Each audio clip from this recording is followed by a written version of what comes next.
Hey y'all, Rick Sky here. Welcome back to another Timepieces for Tomorrow video. And today I'm going to talk about the Omega SeaMaster 300M with the blue wave dial. And is it still a relevant consideration on today's market? So, what makes this great? What makes this less desirable? Would picking one of these up pre-owned, obviously it's an older piece, so you can't find them in the authorized dealers now, unless they had some really old stock. But yeah, so let's just talk about it. So this has an aluminum bezel, 120 clicks.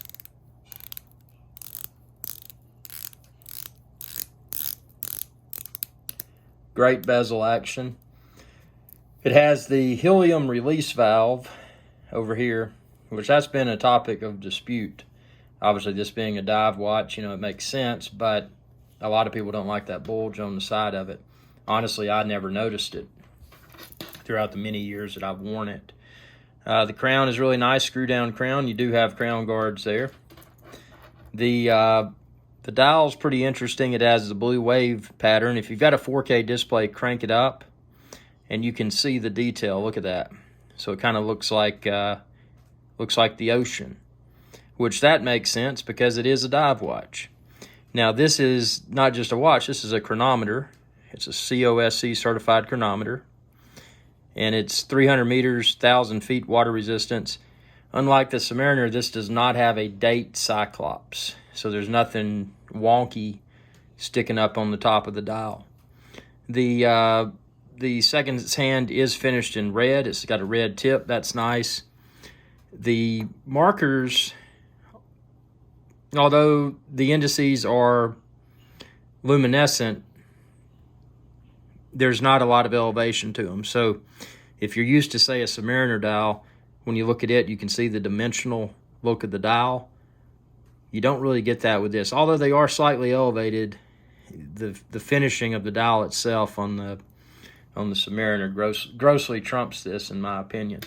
With that being said, this is a rock-solid timepiece.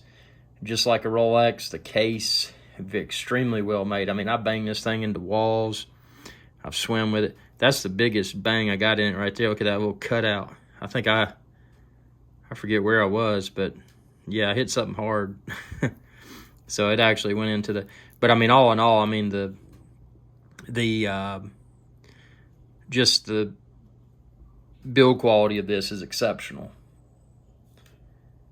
And obviously, it's highly water resistant. I've had no issues with, with a leak. It's never leaked.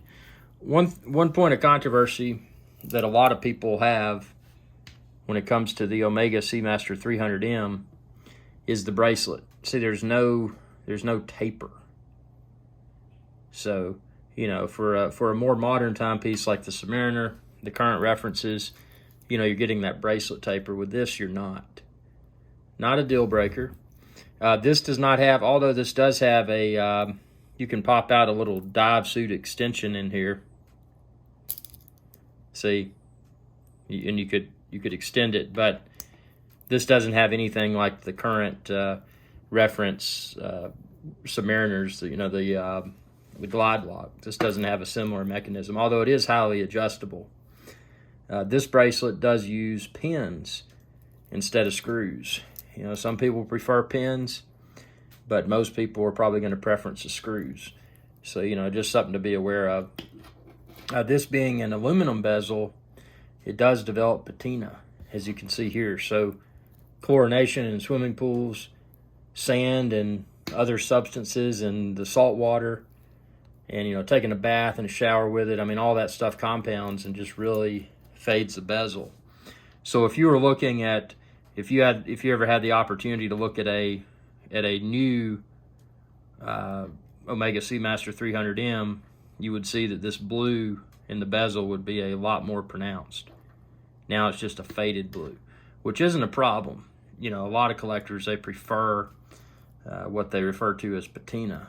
So this bezel has developed a pleasing patina. And that segues into another thing, the Planet Oceans, the Omega Planet Oceans that had the orange bezel, pre-ceramic. there's a lot of controversy surrounding those because people said that, you know, the consensus was that the way that those aged, the orange bezel was not desirable. But this is desirable. I think it's desirable. What do you think? You know, comment below. You know, I'm not a I'm not a dictator. You know, it's an open forum for discussion here. But is the Omega SeaMaster 300M with blue wave dial, and again, this is pre-coaxial, is this still a relevant timepiece to consider if you can find one on the pre-owned market?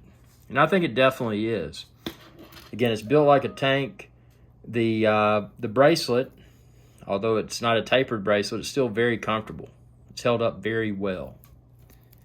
I mean, you know, I've banged into walls and I've swam with this and all kinds of stuff, and it's holding up. The crown action is very solid feel.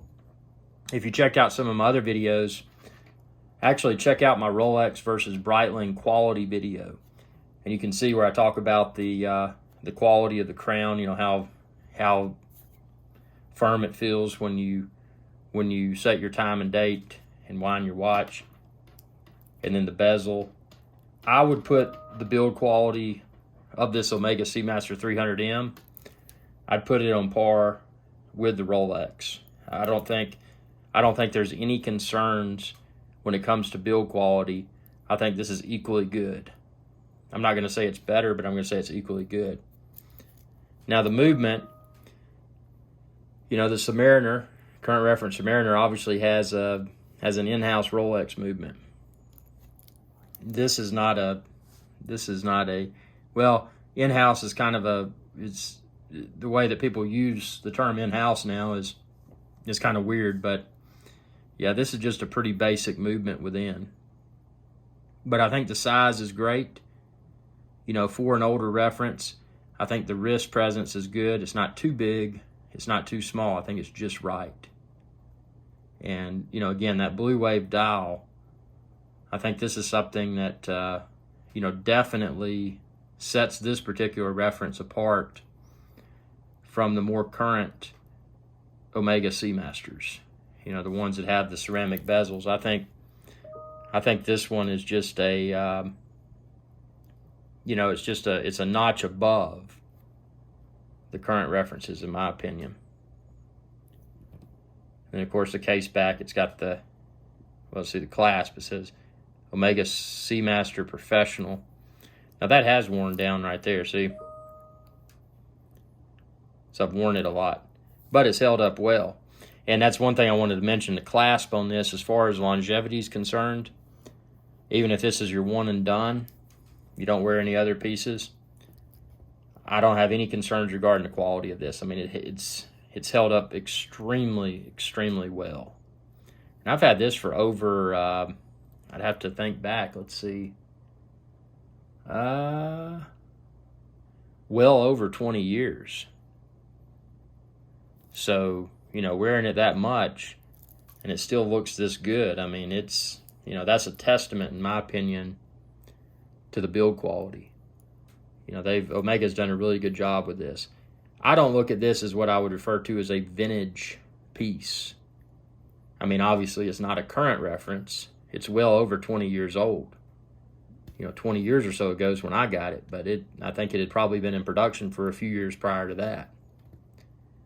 But it's, you know, and one other thing I want to mention that you might not have thought about, and this is one of the James Bond watches. So if you're a James Bond fan, rather, that's something else that makes this piece appealing. So, yeah, I think it's definitely still relevant. I wouldn't look at this as an old, you know, because a lot of people want to purchase a timepiece and wear it. This is one I think you could confidently wear anywhere. Whereas when you're dealing with some really old vintage pieces, you know, the build quality becomes a concern. You know, there's a lot of factors that come into play with that. But I think this is new enough to not come with those vintage concerns. But it's, you know, it's also extremely well made. and it's unique, as you can see, especially if you got 4K, that blue wave pattern in the dial. That's just something that Omega has not, to my knowledge, has not executed as well as they did with this. I think they may have some that have a wave type pattern dial, but I don't think they've done anything like they've done with this.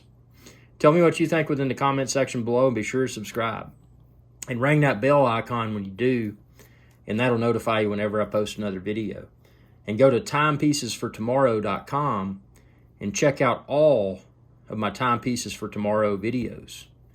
And if you have any suggestions for upcoming videos, comment below, and I'll try to do that. And also, I'm going to be doing a lot of live shows for Timepieces for Tomorrow. So again, subscribe, ring that bell, and stay tuned. And it's going to be a very exciting series. I'm excited about it. I'm excited to hear y'all's feedback as well. Thanks for your viewership, and y'all have a good day. Hey y'all, Captain Irix Guy here. I hope y'all enjoyed this video. If you did, please be sure to subscribe. It's youtube.com/Irix Guy. And ring that bell icon when you do to be notified whenever I post another video. Thanks for your viewership, and y'all have a good day.